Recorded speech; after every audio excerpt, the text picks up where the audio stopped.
Boas palavras para um bom dia. Hoje começamos com um canto gregoriano composto por uma mulher medieval. 900 anos atrás ela viveu. Hildegard von Bingen, uma mulher que é considerada hoje santa pela Igreja Católica, foi canonizada e é uma mulher muito multifacetada, né? E incrivelmente em plena Idade Média, onde as mulheres quase não tinham nenhuma voz, né? Estavam todas, as que eram religiosas estavam enclausuradas nos conventos e não podiam ter voz, as que eram casadas estavam submetidas aos seus maridos, aos seus senhores. E Hildegard von Bingen foi uma beneditina, uma monja beneditina alemã, né? Mas que teve uma influência na sua época incrível e foi precursora de muitas coisas interessantes até hoje. Ela é muito estudada, muito admirada.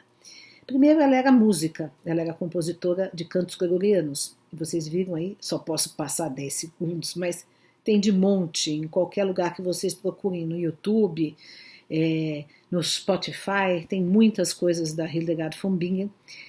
Eu gosto muito de cânticos gregorianos, mas ela era uma mística, uma vidente, era conhecida como a Sibila do Reno, né?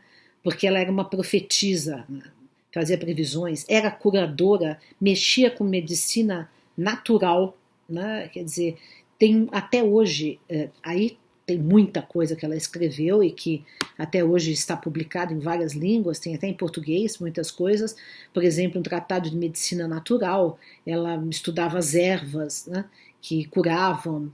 Um dos livros mais famosos dela chama-se Conhece os Caminhos do Senhor, né, Civias em latim, e ela considerava, e a igreja na época aceitava, até hoje aceita, que era uma revelação divina. Ela via, ela ouvia vozes, escrevia, né? E naquela época mesmo, quer dizer, ela era bastante ortodoxa no sentido de que aceitava a doutrina da igreja sem nenhuma contestação, porém ela era bem crítica ao clero que não se comportava bem. E ela falava na cara de todo mundo, era dura, até criticava, mandava cartas para bispos, para padres, criticando quando não estavam exercendo bem o seu ofício, quando falhavam, Então ela era bastante ouvida, né, por incrível que pareça, uma mulher, porque, né, consideravam que as revelações que ela tinha de Deus, né, as vozes que ela ouvia, as visões que ela tinha, eram verídicas, né? Foram aceitas pela igreja na época, inclusive pelo próprio Papa, né? Primeiro deixa eu contar um pouco a história dela, porque ela com 8 anos foi posta no convento. Vocês sabem que naquela época toda a família destinava 1 ou 2 filhos, tinham 10 filhos, 8 filhos, 5 filhos, destinavam 1 ou 2 filhos para serem religiosos, né? Mandavam obrigatoriamente já ser criados no convento. E ela foi mandada com 8 anos, né? E foi criada por uma monja, né, Jutta von Sponheim, que praticamente foi a mãe dela, mãe em todos os sentidos, né, espiritual, e foi criada para ser monja beneditina. Quando a Jutta von Sponheim morreu, ela assumiu a direção do convento, do mosteiro, e foi até o final da vida a madre superiora, digamos assim, a monja superiora de todas as outras monjas. Mas ela começou a ter visões e ouvir vozes, mas ela foi discreta e, em primeiro lugar, ela então pediu o aval de um grande teólogo da época, Bernardo de Claraval, para quem ela escreveu, e o Bernardo gostou dos escritos dela, e aí ela mostrou para o Papa, mostrou para o bispo e todo mundo aprovou.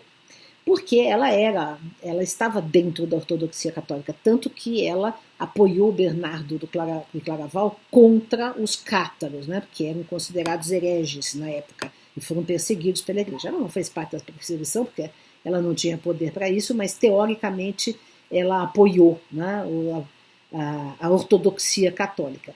Mas ela ao mesmo tempo era uma crítica, né, dos desvios morais do clero da época, muito antes dos reformadores, né, de Wycliffe, de Jan Hus, de todos eles. E apesar de ser mulher, ela foi não só tolerada, como foi aceita e respeitada.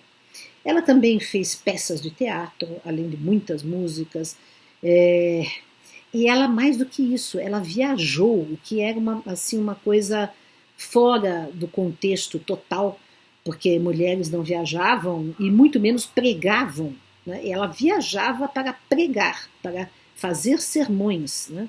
Ela saiu várias vezes do seu mosteiro, e ela era enclausurada, né? Mas beneditina enclausurada, ela saiu para fazer sermões e para pregar e etc. Então ela, de fato, foi muito atípica no seu tempo. Mais do que isso, ela é considerada hoje uma precursora das terapias alternativas naturais, porque ela tem livro de receitas, de alimentação saudável, de ervas, tudo aquilo que hoje nós consideramos como algo alternativo, uma medicina alternativa, de cuidar integralmente do corpo, da mente, ela fazia, porque ela fazia a música, ela fazia as receitas de ervas, ela cuidava.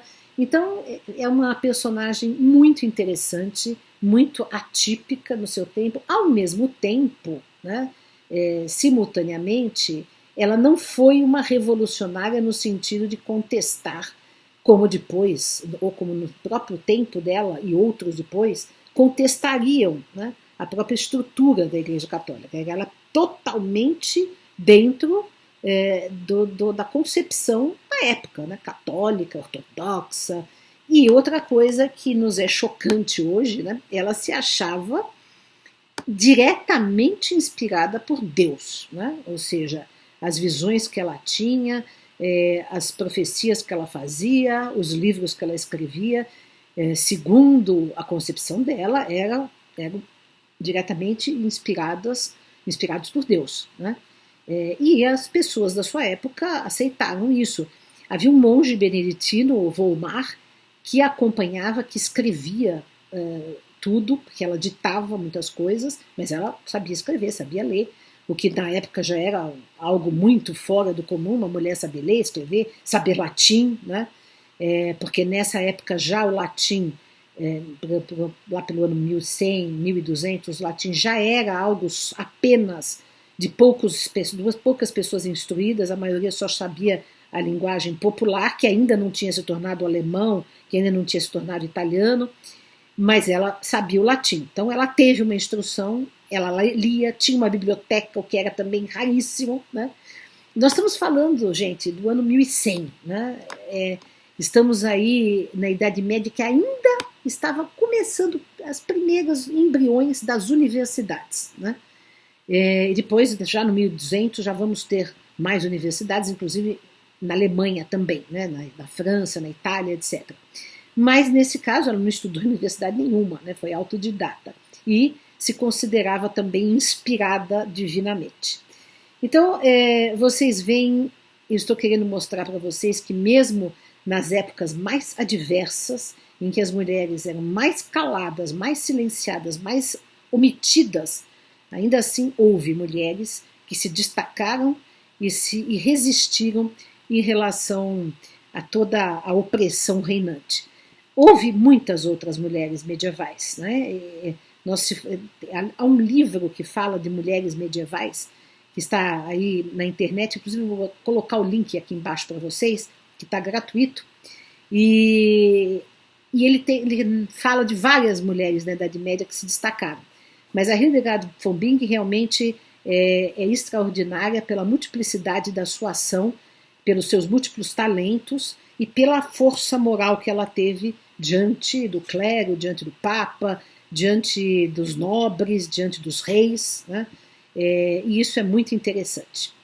Então essas foram as nossas boas palavras para um bom dia, lembrando hoje de Hildegard von Bingen.